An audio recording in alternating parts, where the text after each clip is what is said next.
Olá, bom dia, boa tarde, boa noite. Eu sou Felipe Nogueira de Carvalho e esse é o curso Emoções e Regulação Emocional, Questões Filosóficas e Psicológicas. Bom, nós caminhamos então para o encerramento, para o fechamento do nosso curso. E o que eu vou fazer aqui na aula de hoje é uma recapitulação breve de todo o caminho que nós percorremos ao longo do curso, tanto em termos de teorias filosóficas e psicológicas de emoções, quanto em termos de regulação emocional. E também, no fim, eu vou esboçar aí algumas conclusões possíveis em relação a tudo que foi visto ao longo do curso. Muito mais a título de reflexão para vocês do que como respostas prontas e fechadas. Bom, voltando lá atrás, no começo do curso, nós começamos nos perguntando: o que é uma emoção? O que é uma experiência emocional? A que exatamente nos referimos quando dizemos que estamos com medo, com raiva, tristes, alegres, etc. E nós vimos naquele momento que, embora em um certo sentido nós saibamos muito bem identificar uma emoção, nós sabemos o que é estar triste, estar com medo ou estar com raiva, quando nós tentamos definir ou capturar de forma teórica o que é uma emoção, diversos problemas começam a aparecer. E uma dificuldade inicial é que uma análise mais cuidadosa de nossa experiência emocional revela que existem vários componentes de uma emoção, como mostra a figura, pensamentos, alterações fisiológicas, expressões faciais e corporais, uma experiência subjetiva característica, modulação de processos mentais e cognitivos, tendências comportamentais e assim por diante. E daí surge a questão: a qual desses componentes nos referimos quando dizemos que estamos com raiva, com medo, etc? A um ou alguns desses componentes? A todos eles juntos? E isso nos levou a dois problemas. O primeiro é o problema das partes, ou seja, saber qual componente seria mais essencial para uma emoção. Qualquer resposta a esse problema leva a uma dificuldade, a saber, por que focar nesse componente em especial e não em outros? Uma forma de evitar esse problema é dizer que todos são importantes, todos são essenciais, mas aí nós chegamos ao problema do todo, né? que, é, que é dizer como esses componentes se encaixam e estão integrados em uma experiência emocional. E é a partir desses problemas que nós começamos a pensar em diferentes teorias sobre o que são emoções. Depois da introdução, nós falamos um pouco sobre a regulação emocional, ou como nós podemos não controlar, mas sim aprender a viver melhor com nossas emoções, de modo a ter uma vida emocional mais rica e mais significativa, em que as emoções nos ajudam a alcançar nossos objetivos pessoais, sociais, profissionais e interpessoais. Embora, como vimos, todos de uma certa forma regulamos as emoções o tempo todo, seja tomando uma cerveja, fazendo exercício físico, respirando fundo ou nos distraindo com uma série de TV, a regulação emocional como campo de estudo da psicologia visa estudar e sistematizar as diferentes formas em que as pessoas buscam alterar suas experiências e reações emocionais de acordo com algum objetivo. É nesse sentido que a regulação emocional pode ser entendida como a tentativa de influenciar quais emoções experienciamos, quando as experienciamos, como as experienciamos e como as expressamos. Uma forma bem conhecida de se classificar as diferentes famílias de estratégias de regulação emocional vem desse modelo simples do James Gross, destacando 4 momentos em que processos de regulação emocional podem intervir: né? Na situação, no foco de atenção, na avaliação da situação e na resposta expressiva. E esse modelo serviu como base para compreendermos diferentes estratégias de regulação emocional. E após essa introdução dos dois principais protagonistas do nosso curso, né, a saber, a emoção e a regulação emocional, nós passamos a examinar algumas das principais teorias da filosofia e da psicologia sobre o que são emoções. A primeira que nós vimos foi a teoria das emoções básicas, que entende as emoções como programas biológicos que respondem automaticamente a certas situações universais recorrentes. Em uma situação de ameaça, por exemplo, o programa do medo se ativa. Em uma situação de disputa, o programa de raiva se ativa. Em uma situação de perda, o programa tristeza se ativa e assim por diante. Cada um desses programas tem um padrão distinto de resposta, incluindo aí expressões faciais e corporais, alterações fisiológicas e assim por diante. Mas as emoções são programas biológicos que se ativam automaticamente? O que podemos fazer para regular nossas emoções? O psicólogo Paul Ekman, principal defensor da teoria das emoções básicas, aconselha que nos tornemos mais conscientes das situações que ativam nossos programas de emoções e também que tenhamos consciência do fato de que durante um certo período de tempo após a ativação desses programas, nos encontramos em um estado refratário, em que tendemos a ignorar informações que não sejam congruentes com o nosso estado emocional. Por isso, ele sugere que nós façamos um diário das nossas reações emocionais, identificando as situações que ativaram essas emoções e a intensidade de cada reação. Assim, nós poderemos saber se as nossas reações então estão intensas ou frequentes demais e assim aplicar alguma técnica ou ferramenta de regulação emocional, como a seleção situacional, evitando certas situações, ou a modificação situacional, mudança do foco da atenção e assim por diante. A segunda teoria examinada foi a teoria somática, que chama uma atenção especial para a relação estreita que existe entre emoções e a experiência do corpo. Então, quando nós sentimos medo, nós sentimos o coração bater mais rápido, respiração ofegante e assim por diante.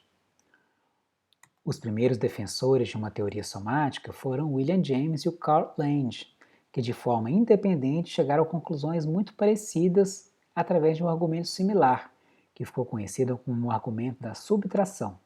Ou seja, quando nós vamos subtraindo de uma emoção, uma a uma, todas as sensações corporais, no final não resta nada que possa ser chamado de emoção. E aí, de acordo com William James, nós temos uma certa visão intuitiva de que nós choramos porque nós estamos tristes, que nós corremos porque nós estamos com medo, mas essa visão intuitiva inverte a ordem das coisas. Na teoria somática James Lange, uma emoção é uma percepção do nosso corpo se alterando de uma certa forma. Ou seja, em uma dada situação, nós corremos e a percepção do nosso corpo se alterando dessa forma é o que nós chamamos de medo.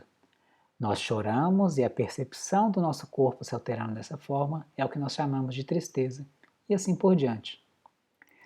E nessa visão, podemos aprender a regular nossas emoções desenvolvendo uma maior consciência corporal, ou o que nós chamamos de uma maior sensibilidade interoceptiva, sendo mais sensíveis a nossas sensações e alterações corporais, pois isso fará com que nós sejamos melhores em detectar uma emoção assim que ela surge e assim aplicar alguma ferramenta de regulação emocional antes que a reação se torne intensa demais. E de fato, existem evidências científicas de que pessoas que são mais sensíveis ao seu corpo são melhores em regular suas emoções. E aí, uma técnica que busca justamente desenvolver uma maior atenção ao corpo e às sensações corporais é a meditação Mindfulness, que foi ensinada no módulo 4 pelo instrutor de meditação Ramon Cosenza. Alguns filósofos, no entanto, reclamaram que nós só tendemos a identificar as emoções com sensações corporais porque nos focamos em um tipo só de exemplo, daquelas reações momentâneas mais intensas, como ter medo de uma cobra, raiva de um motorista que nos fecha no trânsito e assim por diante. Mas emoções não são só isso. O filósofo Robert Solomon chama atenção para o aspecto mais racional, mais normativo das emoções, em que elas desempenham um papel não só nas nossas reações momentâneas a diferentes eventos e situações, mas também estruturam nossa visão de mundo, o modo que nós pensamos, avaliamos e lidamos com o mundo. O Solomon dá o exemplo de um empregado infeliz que tem raiva do patrão, ou de uma mulher em um relacionamento abusivo que tem medo do marido. Nesse caso, diz o Solomon, o medo ou a raiva não está presente apenas nos momentos em que as pessoas têm reações mais intensas e momentâneas a algum evento específico, mas sim é uma estrutura contínua da experiência, presente em cada momento da vida dessas pessoas. Por isso, Solomon sugere que nós pensemos as emoções como formas de pensar e avaliar o mundo, estando mais próximos de julgamentos de valor que nós fazemos sobre o mundo do que de sentimentos e sensações corporais momentâneas. E se isso é verdade, então regular nossas emoções tem muito mais a ver com cultivar e praticar boas estratégias do que em controlar nossas reações momentâneas. Significa ter uma reflexão mais crítica, mais profunda sobre o modo como lidamos com o mundo e o que essas estratégias nos têm trazido. Se nós ficamos com raiva sempre que o nosso marido, esposa ou filho nos contraria, essas são estratégias que nós cultivamos para lidar com esses aspectos das nossas vidas. E se somos nós mesmos que cultivamos esses hábitos, essas estratégias, nós somos responsáveis por elas. E nós podemos escolher outras estratégias. Se chegarmos à conclusão de que essas estratégias não estão nos levando à boa vida, a uma vida significativa, em que as relações com as pessoas e ambientes à nossa volta fazem sentido e nos deixam satisfeitos. Então, aqui a regulação emocional é um processo mais reflexivo, mais filosófico, que envolve pensar sobre nossas estratégias e como elas nos conduzem ou não à boa vida. Agora, o problema com esse tipo de visão é que ela nos leva a uma visão muito intelectualista das emoções, em que uma emoção se assemelha mais a um pensamento e se perde perdendo de vista o sentido em que as emoções são fenômenos corpóreos, sentidos no corpo, que mobilizam todo o corpo. Ora, se as emoções nada mais são do que julgamentos de valor, nós perdemos de vista a diferença entre julgar que alguma coisa é perigosa e sentir medo dessa coisa. Aquele exemplo que nós vimos do adestrador de serpentes. E aí, uma solução intermediária, que foi explorada no módulo 6, é englobar ao mesmo tempo elementos corporais e cognitivos, que foi a teoria da construção psicológica. Nessa teoria, uma emoção não é o tipo natural, mas um processo de construção psicológica, através do qual o cérebro confere significado às sensações internas e externas através de um conceito retirado de nossa experiência passada. Nessa teoria, cada instante de uma emoção, por exemplo, do medo, pode ter características expressivas, fisiológicas e comportamentais muito diferentes. Quer dizer, nós podemos arregalar os olhos ou não, ter batimentos cardíacos acelerados ou não, adotar uma postura defensiva ou não. Mas, desde que todas essas sensações sejam categorizadas com o conceito de medo, algo que nós aprendemos em nossa experiência passada com situações similares, nós teremos uma experiência de medo. Mas se uma emoção envolve dar sentido às sensações internas e externas com o conceito de emoção, então uma forma de regular nossas emoções envolve justamente aumentar o nosso repertório conceitual, ou a nossa granularidade emocional. Assim, nós teremos conceitos que distinguem aspectos mais finos da nossa experiência, o que nos dará ferramentas mais eficazes e precisas para lidar com diferentes situações.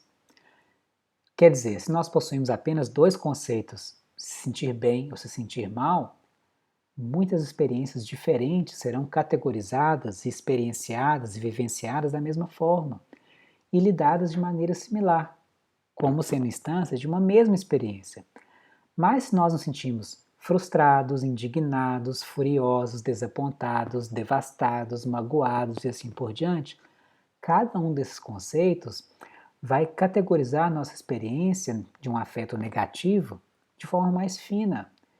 E isso vai nos fornecer métodos mais precisos para lidar com situações diferentes. E de fato, como nós vimos, existem evidências científicas de que pessoas que têm uma maior granularidade emocional, um maior repertório de conceitos de emoção, possuem vidas emocionais mais ricas e uma capacidade maior de regulação emocional. Então, para resumir Esse é o resultado de todo o nosso percurso ao longo do curso. Tá? Não se preocupe em memorizar essa tabela, foi simplesmente o que eu acabo de dizer aqui nessa recapitulação. Então aqui nós temos aí o resumo do que diz cada uma dessas teorias em relação ao que é uma emoção e a como podemos regular nossas emoções. E o que nós podemos concluir em relação a tudo isso? Temos material suficiente em mãos para dizer qual dessas teorias é mais verdadeira ou qual ferramenta de regulação emocional seria mais eficaz? Na verdade, o meu propósito aqui com esse curso não é apresentar a vocês qual dessas teorias é a melhor ou superior, ou dizer qual ferramenta de regulação emocional vocês devem utilizar, mas sim prover diferentes ferramentas teóricas e práticas para vocês pensarem sobre o que são emoções, como e por que regular as emoções em diferentes contextos e situações. Como eu disse ao longo de todo esse curso, há uma relação muito estreita entre o modo como nós entendemos o que são emoções e o que significa regular nossas emoções. Essa tabela visa mostrar exatamente isso. Algumas dessas teorias, como a teoria das emoções básicas, enfatizam aquelas reações emocionais mais intensas, mais pontuais, como a raiva do motorista mal educado, o medo da serpente, assim por diante.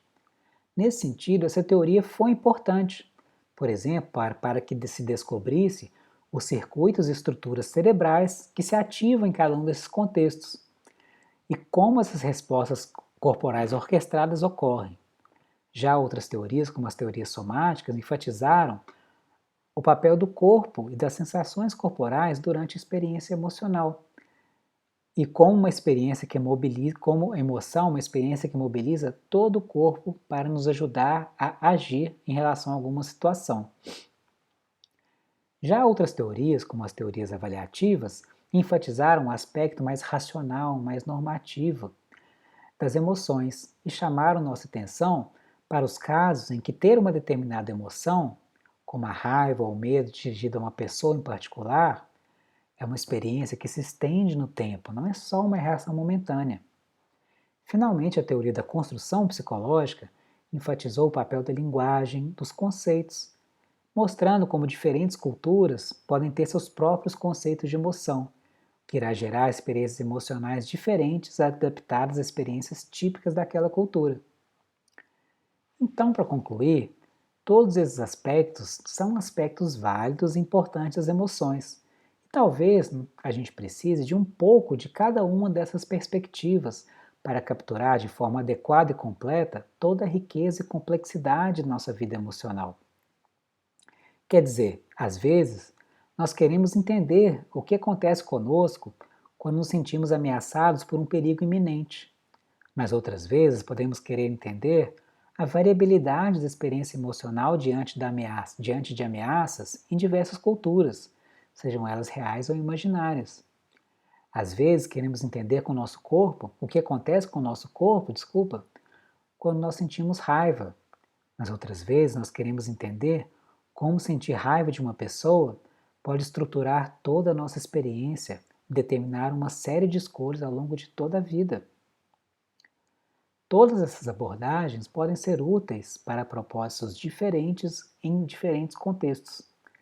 Por isso, ao invés de defender uma ou outra teoria em particular, eu vou tomar aqui uma abordagem pragmática.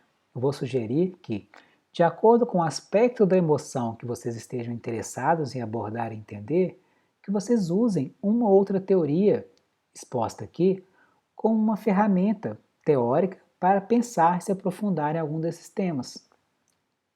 Se nós pensarmos que todos os aspectos podem ser importantes em diferentes contextos, nós não temos que privilegiar um em detrimento de outros como mais essencial.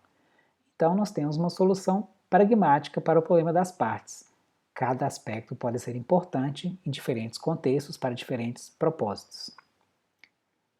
Exatamente o mesmo vale para a regulação emocional. Não existe necessariamente uma ferramenta que seja melhor ou pior, mais ou menos eficaz.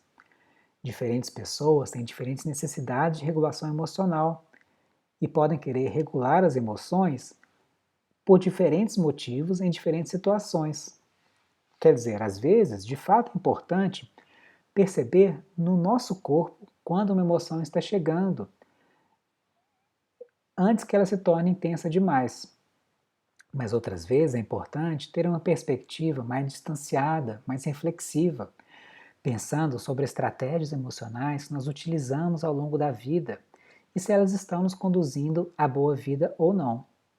Outras vezes é importante saber identificar os nossos gatilhos, saber se estamos tendo uma reação emocional com frequência demais, em situações que não convêm com aquele tipo de emoção. Enquanto em outros momentos é importante e interessante aprender novas palavras, novos conceitos, novas formas de categorizar e fazer sentido de nossa experiência emocional, que pode dirigir nossa atenção para aspectos da experiência que até então passaram despercebidos. Qual desses métodos será mais eficaz depende do contexto, da necessidade e inclinação pessoal de cada um. Por isso eu sugeri e enfatizei a importância de fazer os exercícios práticos de cada aula. Talvez alguns de vocês vão se identificar mais com algum desses métodos e outros com algum outro método. Mas o mais importante aqui é compreender que não importa que método vocês utilizem, o que torna a regulação emocional eficaz é a prática diligente ao longo do tempo. Pratiquem, reflitam, meditem, façam seus diários, o que seja, mas pratiquem. Porque é justamente esse o propósito geral do curso: mostrar como é rica, como é ampla a nossa vida emocional e as diferentes teorias filosóficas e psicológicas que nos ajudam a pensar e entender esses diferentes aspectos e o que podemos fazer para que nossa vida emocional seja mais rica, seja mais significativa. Muito obrigado por ter acompanhado o curso até aqui. Espero que ele tenha lhes ajudado a desenvolver uma relação mais profunda, mais reflexiva com as suas próprias emoções e a despertar o maior interesse por esses temas tão importantes, que é a emoção, a regulação emocional e a relação entre essas duas coisas. Muito obrigado pela atenção e bom curso para vocês.